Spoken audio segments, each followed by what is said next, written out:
Hello friends, मैं आरती यादव आपके अपने YouTube channel biology with Aarti Yadav में आप सभी लोगों का हार्दिक अभिनंदन करती हूँ और इसी के साथ साथ आप सभी को हमारा नमस्कार।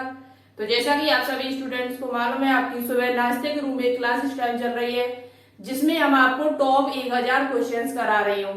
टॉप 1000 क्वेश्चंस में आपको बहुत ही इंपोर्टेंट क्वेश्चन मिलेंगे जो आपके एग्जाम में आपको जरूर ही हेल्प करेंगे। ठीक है, तो आज हम आपके लिए क्लास नंबर जो लेकर आए वो 35 क्लास है। आज की जो क्लास नंबर है वो 35 है। अभी तक आपने पिछली सभी क्लासें नहीं देखी है तो एक बार उनको जरूर देखिएगा। बहुत ही इंपोर्टेंट क्वेश्चन हमने वहां पर आपको कराए हुए, प्रीवियस क्वेश्चन है, कुछ वन लाइनर है, कुछ एमसीक्यू टाइप क्वेश्चन है। ऐसे क्वेश्चन हमने आपको कराए इन क्लासों में जो आपके एग्जाम्स के लिए इम्पोर्टेंट है। ठीक है, तो अभी तक आपने सभी क्लासें नहीं देखी तो एक बार उनको जरूर देखिएगा। आपकी 2 दिन से वीडियो नहीं आ रही, उसका रीजन हम आपको बता देते हैं क्योंकि बताना सही रहता है। रीजन ये है कि हम 2 दिन से घर पर नहीं रह रहे, बाहर किसी काम से जा रहे हैं, इसलिए आपकी वीडियो नहीं आ रही, न शाम की न सुबह की। इसके लिए सो सॉरी, मुझे माफ करना। अब आपको लगातार वीडियो मिलती रहेगी। ठीक है, तो आज हम आपके लिए जो भी क्वेश्चंस लेकर आए बहुत ही इंपोर्टेंट क्वेश्चन है, नीट से लिए हुए क्वेश्चन है। तो आज की क्लास को आप लोग लगातार देखते रहिए। एक सूचना आपको और देनी है, आपका जो बीएससी नर्सिंग के फॉर्म इस टाइम नीट के फॉर्म चल रहे हैं उसकी लास्ट डेट है वो 10 अगस्त है। हमने वीडियो नहीं बना पाई, वीडियो बनाते घर पर नहीं थे इसलिए वीडियो नहीं आपकी बनी। 10 अगस्त आपकी लास्ट डेट है नीट के जो फॉर्म की, 10 अगस्त लास्ट डेट है, बढ़ा दी गई वैसे 6 तीसा है। तो इसमें आप क्या करो, इसका फॉर्म यदि आप लोगों को बीएससी नर्सिंग करना है, देखो अभी तो लागू हुआ नहीं है, जैसे उसमें हुआ है बीएचयू में हुआ, जिम्पर में हुआ, बाकी के जो कॉलेज है जैसे सीपी नेट है, आरयूएचएस है, जीएसपीएम कानपुर है, इनमें तो अभी लागू हुआ नहीं, लेकिन आगे हो सकता है, आगे ऐसा हो सकता है। तो आप लोग ये बीएससी नर्सिंग करना चाहते हो तो आपको नीट का फॉर्म डालना जरूरी है।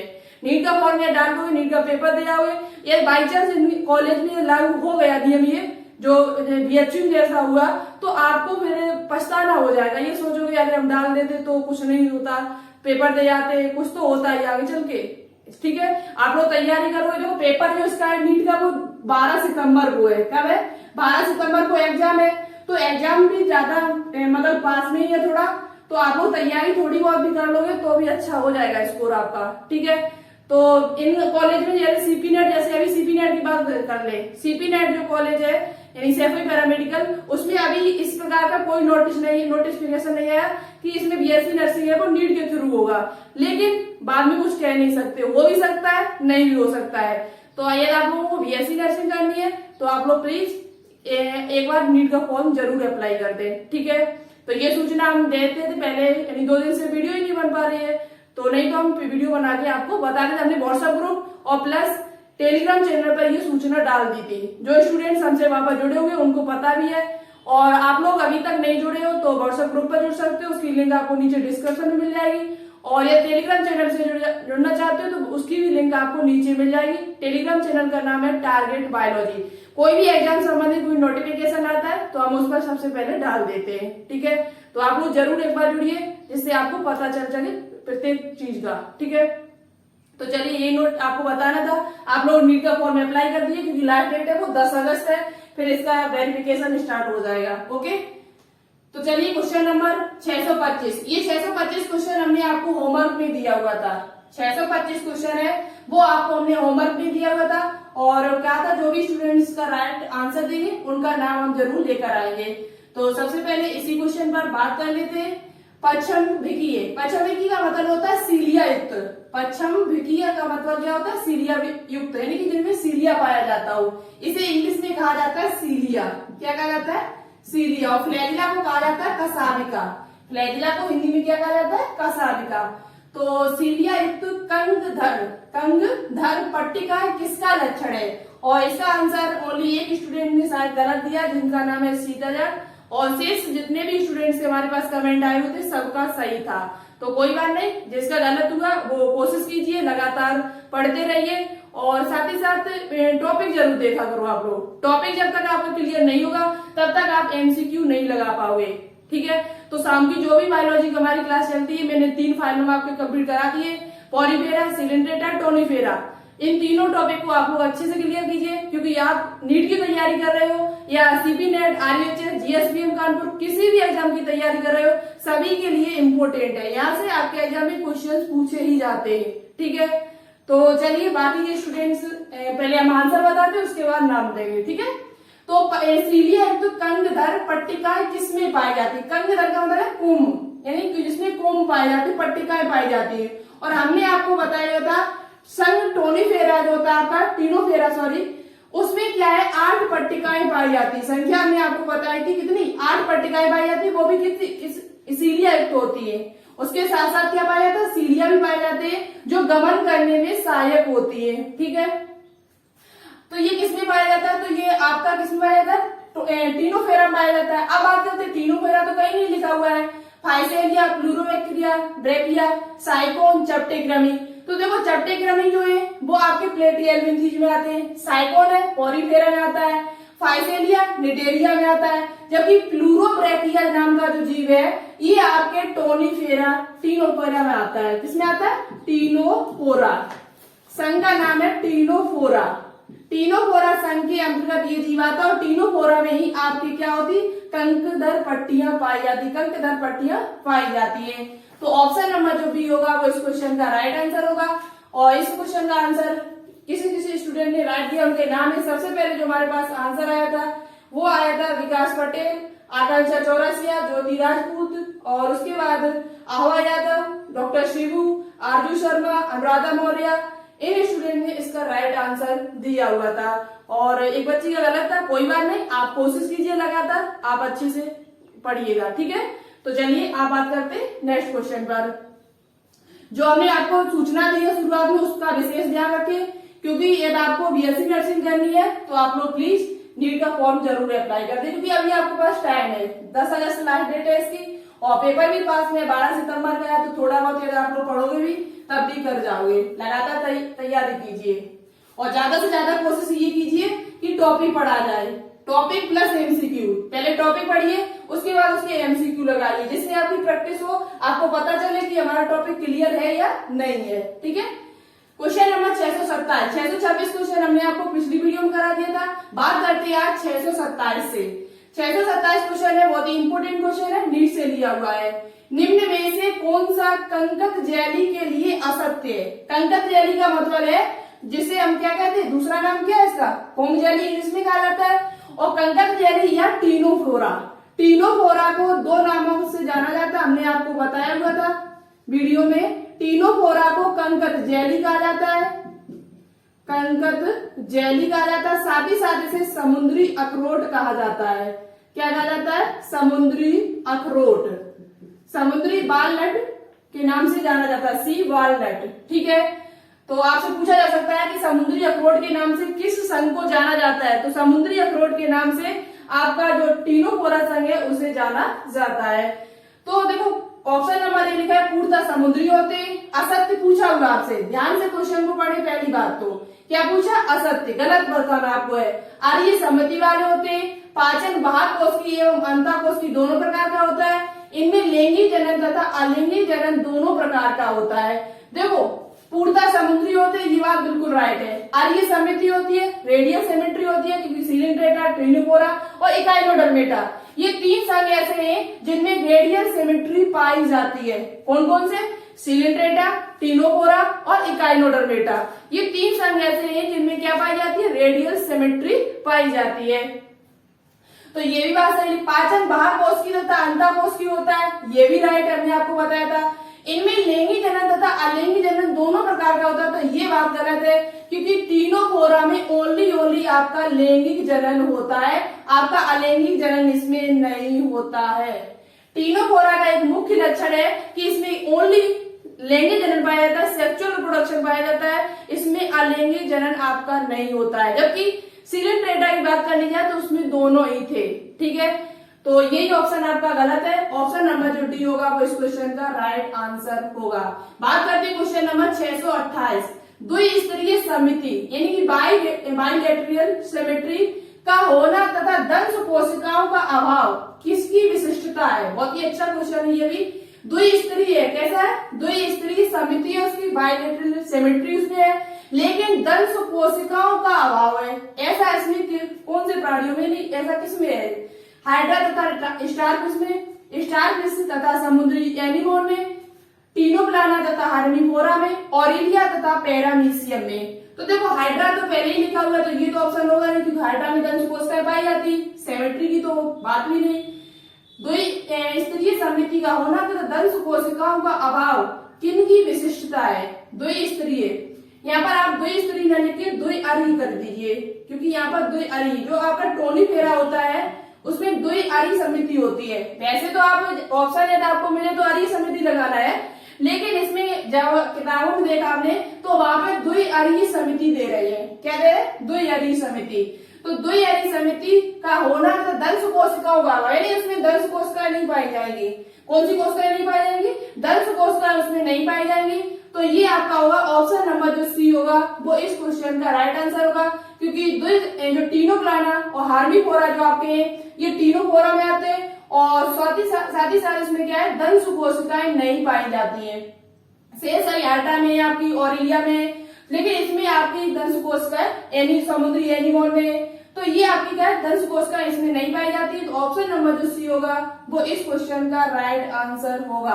टीनोप्लाना तथा हार्मीफोरा जो आपके होते हैं उसमें द्विअरी समिति का होना तथा दंश कोशिकाओं का अभाव होता है। टीनोफोरा में आपको यदि अरी समिति नहीं लगा होगा तो ऑप्शन में द्विअरी देखा आपको देगा, तो आप लोग इसको भी थोड़ा ध्यान रखें, ठीक है। तो ऑप्शन नंबर जो सी होगा वो इस क्वेश्चन का राइट आंसर रहेगा। बात करते हैं क्वेश्चन नंबर 629।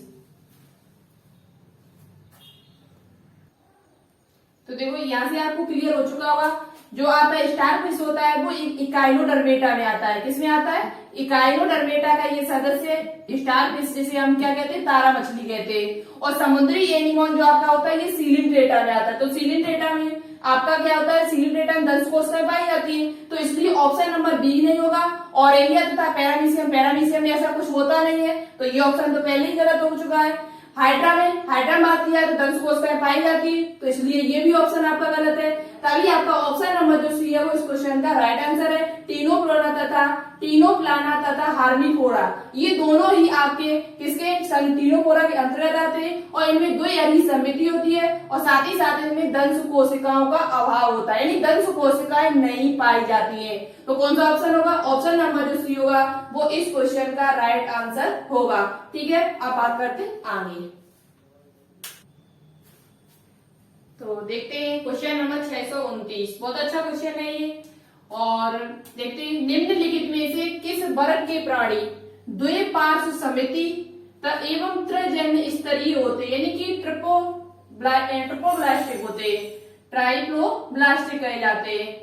निम्नलिखित में से किस वर्ग के प्राणी द्विपार्श्व समिति है, उनकी बायलेटरी सिमेट्री है, और साथ ही साथ वो त्रजन्य स्तरीय है, यानी कि उनका जो भूरी स्तर है वो 3 स्तरों से मिलकर बना हुआ है, एक्टोडर्म, मेसोडर्म और एंडोडर्म से। तो बात करते हैं कौन सा है, स्पंज, सिलिंड्रेट्स, गोलक्रमी, चपटेक्रमी, या सी और डी दोनों ही। बहुत ही अच्छा क्वेश्चन है, और ये टॉपिक अभी हमने आपको नहीं पढ़ाया है, उसी से लिया हुआ है।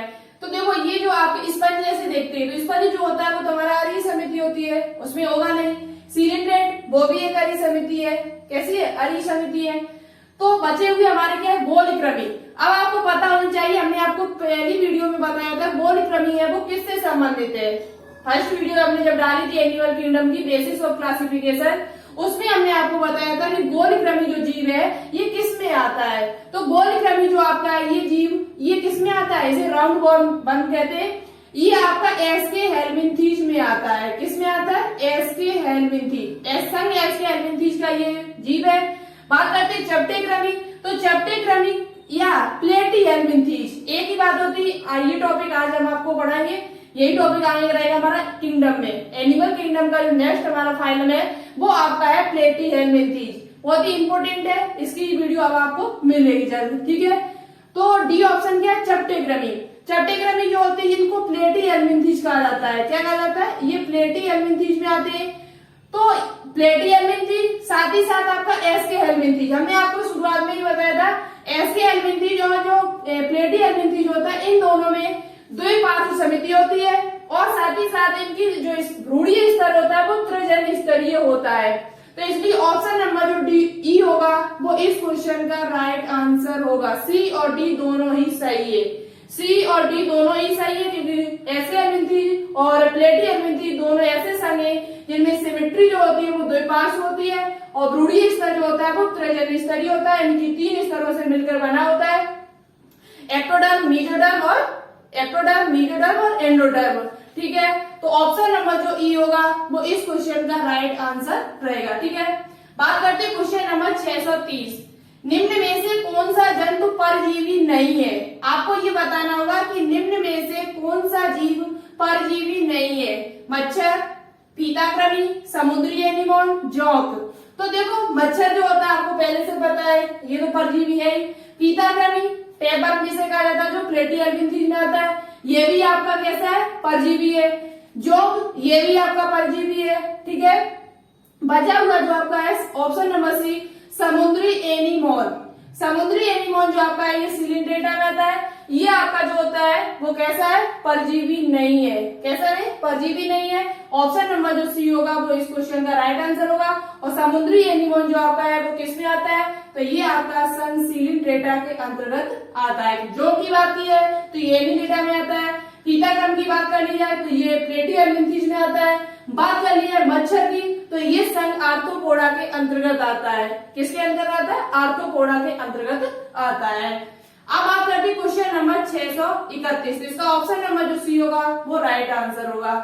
631 क्वेश्चन है, नव डार्विनवाद के अनुसार जीवन के विकास के लिए उत्तरदायी है। नव डार्विनवाद जो हमारा था, पहले डार्विनवाद फिर नव डार्विनवाद एक थ्योरी आई थी, तो उसमें के अनुसार देखा जाए तो जीवन के विकास के लिए उत्तरदायी क्या है? जीवन के विकास के लिए क्या उत्तरदायी है? इस प्रकार के क्वेश्चंस आपके एग्जाम में सीपी नेट में पूछे जाते हैं। तो देखो आप ये सोचो क्वेश्चन सरल है, देखो हमारे हिसाब से कोई भी क्वेश्चन सरल नहीं है। अगर आपको आता है तो सरल है, नहीं आता तो कठिन है। क्वेश्चन प्रत्येक जितने भी क्वेश्चन है हम करा रहे हैं वो सभी इंपोर्टेंट क्वेश्चन है। हम उसी हिसाब से क्वेश्चन करा रहे हैं जो हमको लगते हैं कि ये इंपोर्टेंट है, आपके एग्जाम में आपसे पूछे जा सकते हैं। और इस प्रकार के क्वेश्चन आपके सीपी नेट, जीएसडीएम, आरयूएचएस, बीएचयू में पूछे गए हैं, इसलिए हम इस प्रकार के क्वेश्चन आपके लिए लेकर आती हूँ। ठीक है, तो नव डार्विनवाद के अनुसार जीवन के विकास के लिए क्या उत्तरदायी है? तो देखो विकास के लिए आपका उत्परिवर्तन भी उत्तरदायी है, म्यूटेशन भी उत्तरदायी है, साथ ही साथ प्राकृतिक चयन भी उत्तरदायी है। तो ऑप्शन नंबर जो सी होगा वो इस क्वेश्चन का राइट आंसर होगा। ए और बी दोनों ही सही है। ए और बी दोनों ही सही है। उत्परिवर्तन भी इंपोर्टेंट है। उत्परिवर्तन जो बात है, म्यूटेशन जो थ्योरी दी थी वो किसने दी थी? ह्यूगो डी व्रीज ने। ह्यूगो डी व्रीज नाम के वैज्ञानिक थे जिन्होंने उत्परिवर्तनवाद दिया था, यानी कि म्यूटेशन जो थ्योरी है वो किसके द्वारा दी गई थी? और म्यूटेशन का मतलब होता है अचानक किसी प्राणी, किसी शरीर के यानी किसी प्राणी में, जंतु के शरीर में होने वाले अचानक परिवर्तन, किसी जंतु के शरीर में होने वाले अचानक परिवर्तन को ही हम क्या कहते हैं? उत्परिवर्तन कहते हैं, जिसे इंग्लिश में कहा जाता है म्यूटेशन। और इसकी जो थ्योरी दी थी वो ह्यूगो डी व्रीज नाम के वैज्ञानिक ने दी थी। ये भी क्वेश्चन बहुत ही इंपोर्टेंट है, पूछ लिया जाता है जनरली कभी कभार।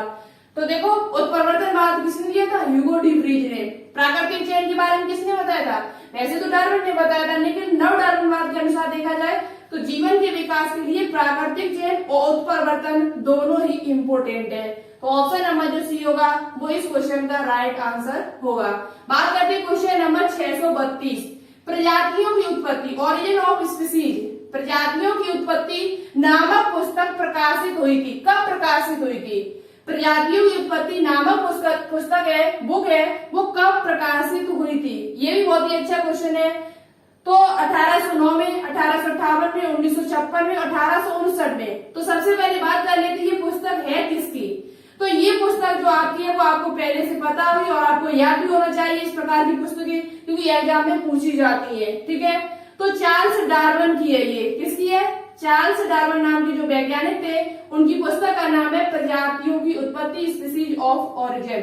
ठीक है, origin of species, sorry, origin of species. तो ये पुस्तक जो है वो किसने लिखी थी? चार्ल्स डार्विन ने। अब बात की जाए लेमार्क की पुस्तक का नाम क्या है, तो आपको कमेंट बॉक्स में कमेंट करके बताना होगा लेमार्क की पुस्तक का नाम क्या है। जो लेमार्क वैज्ञानिक थे उनकी पुस्तक का नाम क्या है और ये किससे संबंधित थे, ये किससे इन्होंने क्या किया था, ये चीज आपको कमेंट बॉक्स में कमेंट करके बताना होगा। ठीक है, देखिए कौन सबसे अच्छा आंसर देता है। प्रजातियों की उत्पत्ति नामक पुस्तक प्रकाशित कब हुई थी? तो ये 1859 ईस्वी में हुई थी। कब हुई थी? 1859 ईस्वी में चार्ल्स डार्विन के द्वारा एक पुस्तक लिखी गई थी जिसका नाम है प्रजातियों की उत्पत्ति। तो ऑप्शन नंबर जो डी होगा वो इस क्वेश्चन का राइट आंसर होगा। बात करते हैं क्वेश्चन नंबर 633। देखो इतने जो भी क्वेश्चन ये आप स्क्रीनशॉट लेना तो स्क्रीनशॉट ले सकते हो, नहीं तो अपनी नोटबुक में नोट डाउन करते हुए चलना। नोटबुक में नोट डाउन है तो आप लोग एक बार कोई चीज कर लेते हो तो वो दिमाग में भले ही आपको याद ना हो, लेकिन आप जब क्वेश्चन उसे देखते हो कहीं एग्जाम में आपको वो क्वेश्चन दिखाई मिल जाए तो आपको वो क्वेश्चन याद आ जाएगा यदि आप लिखते हुए चलोगे तो साथ ही साथ हमारे लिखते हुए चला करो आप लोग, ठीक है। तो चलिए बात करते हैं क्वेश्चन नंबर 633। तो देखते हैं क्वेश्चन नंबर 633। क्वेश्चन नंबर 633 है हमारा, पक्षियों और सरीसृप के जंतुओं में मुख्य उत्सर्जी पदार्थ क्या होता है? पक्षी देखा जाए बर्ड्स और सरीसृप जो होते हैं रेप्टाइल्स जो वर्ग के जंतुओं में मुख्य उत्सर्जी पदार्थ क्या होता है? यूरिया, यूरिक अम्ल, अमोनिया या ग्वानीन। तो देखो पक्षी ने हो चाहे आपका सरीसृप वर्ग का कोई भी प्राणी हो, रेप्टाइल्स वर्ग का कोई भी प्राणी हो क्लास का, उसका जो उत्सर्जी पदार्थ होता है मुख्य उत्सर्जी पदार्थ वो आपका यूरिक अम्ल होता है। क्या होता है? यूरिक अम्ल। इस प्रकार का क्वेश्चन सीपी नेट में पूछा गया था। सीपी नेट 2018 में इस प्रकार का क्वेश्चन पूछा गया था। तो आप लोग उत्सर्जी पदार्थ जिनके जैसे मछली का क्या होता है, सरीसृप का क्या होता है, इनके उत्सर्जी पदार्थ सभी याद कर लें अच्छी तरीके से, और हमको जितने भी इस प्रकार के क्वेश्चन मिलेंगे हम आपको सभी सॉल्व करा दूंगी, ठीक है। बात करते हैं क्वेश्चन नंबर, तो इसका ऑप्शन नंबर जो बी होगा वो राइट आंसर होगा। पक्षी और सरीसृप के वर्ग के जंतुओं का जो मुख्य उत्सर्जी पदार्थ होता है वो आपका यूरिक अम्ल होता है, और जो पानी में रहते हैं उनका मुख्यतः अमोनिया होता है। क्या होता है? अमोनिया। कुछ जीव ऐसे होते हैं, अधिकांश जो जीव है उनका जो मुख्य उत्सर्जी पदार्थ होता है वो अमोनिया होता है, ठीक है। बात करते हैं क्वेश्चन नंबर 634। इफायरा लार्वा किसके जीवन चक्र में आता है? ये क्वेश्चन आपका नया है, बहुत ही नया क्वेश्चन है, आपने इससे पहले शायद कभी नहीं देखा होगा। इफेरा लार्वा किसके जीवन चक्र में आता है? Aurelia, Obelia, Physalia, Adamsia. तो देखो जो इफायरा लार्वा है वो किसके जीवन चक्र में आता है? तो वो आपका ऑरेलिया के जीवन चक्र में आता है। ऑरेलिया का जो लार्वा होता है उस लार्वा का नाम क्या है? इफायरा। जबकि बात की जाए टीनोफोरा की, तो टीनोफोरा में जो लार्वा होता है वो क्या होता है? सिडपिड लार्वा। सिडपिड नाम का सिडपिड हमने आपको पिछली वीडियो में बताया था। तो आप बता सकते हो, यहाँ पे जो आंसर होगा हमारा ऑप्शन नंबर ए होगा। अब एक क्वेश्चन यहाँ पर और आपका क्लियर हो जाएगा कि जितने भी ये नाम लिखे हुए हैं ये सभी संघ सीलिंट्रेटा के प्राणी है। किसके? ये संघ सीलिंट्रेटा के अंतर्गत आपके आते हैं। जितने भी नाम लिखे हुए हैं ये सभी किसके अंतर्गत आते हैं? तो ये सभी आपके सीलिंट्रेटा के अंतर्गत आते हैं। ऑरेलिया, ओवेलिया, फाइसेलिया, एडमेसिया, ये सभी किसके अंतर्गत आते हैं? सीलिंट्रेटा या निडेरिया के अंतर्गत आते हैं। तो इफायरा लार्वा किसका जीवन चक्र में होता है? तो ये ऑरेलिया जो होता है उसके जीवन चक्र में आता है। बात करते हैं क्वेश्चन नंबर 633। निम्न में से सबसे बड़ा ब्रायोफाइटा कौन सा है? निम्न में से सबसे बड़ा ब्रायोफाइटा कौन सा है? Riccia, Dawsonia, Anthoceros, Marchantia. तो देखो सबसे बड़ा जो ब्रायोफाइट है वो आपका डाउसोनिया है। क्या है? सबसे बड़ा जो ब्रायोफाइट है वो आपका क्या है? डाउसोनिया। डाउसोनिया नाम का एक पादप है जो ब्रायोफाइट का देखा जाए सबसे बड़ा है। ये डाउसोनिया है, वो ब्रायोफाइट के अंतर्गत आता है, और सबसे बड़ा ब्रायोफाइट जो आपका है वो डाउसोनिया। आपको कमेंट बॉक्स में कमेंट करके बताना होगा रिक्सिया किसके अंतर्गत आता है, एंथोसिरोस किसके अंतर्गत आता है, और मार्किंसिया किसके अंतर्गत आता है। यदि आपने क्लास देखी होगी ब्रायोफाइट की तो आपको इसका आंसर पता होगा अच्छी तरीके से, ठीक है। टॉपिक की क्लास आप लोगों ने देखी होगी तो पता होगा आंसर, लेकिन आपको बताना होगा कहीं से भी बताओ कैसे भी। निम्न में से सबसे बड़ा ब्रायोफाइट कौन सा है? तो डाउसोनिया जो नाम का पादप है वो सबसे बड़ा ब्रायोफाइट होता है। सबसे बड़ा ब्रायोफाइट कौन सा है? तो डाउसोनिया। क्या है? डाउसोनिया। ऑप्शन नंबर जो बी होगा वो इस क्वेश्चन का राइट आंसर होगा। बात करते हैं क्वेश्चन नंबर 636। नवजात शिशु में यदि थाइमस ग्रंथि निकाल दी जाए तो किस कोशिका का निर्माण रुक जाएगा? तो सबसे पहले बात कर लेते हैं जो थाइमस ग्रंथि होती है वो आपकी एक प्रकार की अंतःस्रावी ग्रंथि है। कैसी ग्रंथि है? अंतःस्रावी ग्रंथि है, और इससे हार्मोन स्रावित होते हैं। ये बात क्लियर हुई। पाई कहाँ पर जाती है, तो ये ग्रंथि आपकी हृदय के पीछे होती है, यहाँ पर होती है। और ये जो ये नवजात शिशु में तो बहुत विकसित होती है, लेकिन जैसे ही व्यक्ति बच्चा बड़ा होता चला जा रहा है, वृद्धावस्था तक जब तक जाता है तब तक ये ग्रंथि आपकी नष्ट हो जाती है। पूछा जाता है कि वृद्धावस्था में कौन सी ग्रंथि नहीं पाई जाती है, तो वो आपकी थाइमस ग्रंथि नहीं होती है। कौन सी ग्रंथि नहीं होती है? थाइमस। पीयूष ग्रंथि, पीनियल ग्रंथि, ये आपके मस्तिष्क से संबंधित है। एडिनल ग्रंथि जो होती है वो आपके ब्रक में होती है। थायराइड ग्रंथि होती है वो आपके गले में होती है। थायराइड ग्रंथि से कौन सा हार्मोन निकलता है? Thyroxine hormone. ठीक है, तो थाइमस ग्रंथि निकाल दी जाए तो किस कोशिका का निर्माण रुक जाएगा। आपसे पूछा गया किस कोशिका का निर्माण है वो रुक जाएगा, तो नवजात शिशु में ये जो थाइमस ग्रंथि होती है वो नवजात शिशु में बहुत ज्यादा विकसित होती है, और जैसे ही ये बच्चा बड़ा होता चला जाएगा वैसे ही इसकी जो वृद्धि है वो घटती चली जाएगी। जब तक वृद्धावस्था तक जाएगा बच्चा तब तक उसमें थाइमस ग्रंथि होगी वो नष्ट हो जाती है, बिल्कुल खत्म हो जाती है आगे। ठीक है, तो बात यह है कि कौन सी ग्रंथि, तो वो आपकी है कौन सी, यानी कि किस कोशिका की वृद्धि है वो रुक जाएगी, तो वो आपकी टी लिम्फोसाइट है। जो टी लिम्फोसाइट होती है, टी का मतलब ही होता है थाइमस। ये जो टी शब्द लिया गया है आपका, टी शब्द जो आपका लिया गया है ये थाइमस से ही लिया गया है। थाइमस में पहला अक्षर क्या आएगा? टी आएगा, THUMUS। ठीक है, तो थाइमस का पहला अक्षर जो आपका है वो क्या है? टी है। आप लिम्फोसाइट कितने प्रकार की होती है? 2 प्रकार की होती है, टी लिम्फोसाइट और बी लिम्फोसाइट। लिम्फोसाइट की जो आपकी होती है उनका निर्माण आपको पता है, रक्त का बनता है अस्थिमज्जा, बोन मैरो में बनता है। तो लिम्फोसाइट का निर्माण कहाँ होगा? अस्थिमज्जा में जाकर होगा। कहाँ पर होगा? अस्थिमज्जा में। ठीक है, तो थाइमस ग्रंथि फिर क्या होता है, देखो ये बनती तो वहां पर है, ये जो टी लिम्फोसाइट है ये बनती तो अस्थिमज्जा में है। कहाँ पर बनती है? अस्थिमज्जा में।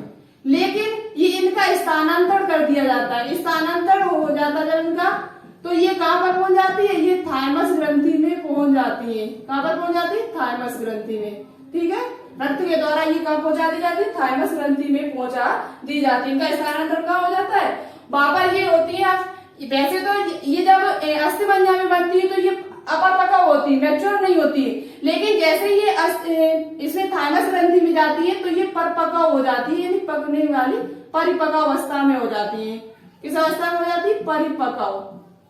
परपक्व के लिए, मैच्योर होने के लिए ये कहाँ पहुंचा दी जाती है? थाइमस ग्रंथि में पहुंचा दी जाती है। ये हमारे शरीर की सुरक्षा करने में सहायक है। बाहर से आने वाले जो भी आक्रमणकारी जो जीव होते हैं जैसे जीवाणु हुआ, उनका इनसे ये रक्षा भी करती है, इनका कार्य। ठीक है, तो आपको मेन बात क्या याद करनी है कि जब नवजात शिशु जो होता है उसमें थाइमस ग्रंथि निकाल दी जाए तो किस कोशिका का निर्माण रुक जाएगा? तो वो टी लिम्फोसाइट का निर्माण रुक जाएगा।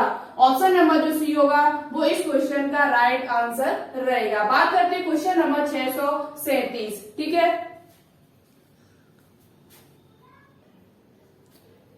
तो देखो ये लास्ट क्वेश्चन है आज का हमारा, क्वेश्चन नंबर 637। प्राकृतिक पद्धति का सबसे अधिक प्रचलित वर्गीकरण किसने प्रस्तुत किया था? इसका आंसर आपको कमेंट बॉक्स में कमेंट करके बताना होगा। और देखो क्वेश्चन हम और करा सकते थे, मेरे सिर में दर्द बहुत तेज हो रहा है, बड़ी मुश्किल से इतने क्वेश्चन हमने आपको सॉल्व करा पाए। इतने क्वेश्चन हमने आपको 637 सॉल्व करा दिए, और आगे के जो क्वेश्चन है वो आपको टॉपिक से मिलेंगे, और अदर क्वेश्चन भी जो इम्पोर्टेंट लगेंगे वो हम आपको क्वेश्चन डालते रहेंगे। नेक्स्ट वीडियो आपको जल्दी मिलेगी, और शाम की बायोलॉजी क्लास है वो भी आपको मिल जाएगी। आज कोशिश करेंगे आज डालने की, लेकिन कोशिश यही हमारी रहती है कि आपको रोजाना वीडियो डालिए, लेकिन कुछ प्रॉब्लम की वजह से हम नहीं डाल पाते। तो कोई बात नहीं, आप लोग अच्छे से पढ़ते रहिए। जिस दिन हम नहीं डाल पाते वीडियो उस दिन आप लोग अपनी बुक से पढ़ा लीजिए। ठीक है, देखिए हमसे जितनी भी हेल्प होगी हम आपकी हेल्प करेंगे। सिर में दर्द बहुत तेज हो रहा है इसलिए हम इतने ही क्वेश्चंस करा पा रहे हैं, नहीं तो और भी क्वेश्चंस हम आपको करा देते। ठीक है, कोई बात नहीं, आपके जब तक एग्जाम होगा तब तक हम आपके 1000 क्वेश्चंस करा देंगे। ठीक है, इस क्वेश्चन का आंसर आप लोग कमेंट बॉक्स में कमेंट करके बताएं, और पीछे जो भी क्वेश्चन हमने आपसे पूछे हुए सभी का आंसर आप लोग जरूर दिया करो। तो चलिए आज के लिए इतना ही रखते हैं, मिलते हैं नेक्स्ट वीडियो में नए क्वेश्चनों के साथ। Okay, thanks for watching this video. जय हिंद, वंदे मातरम।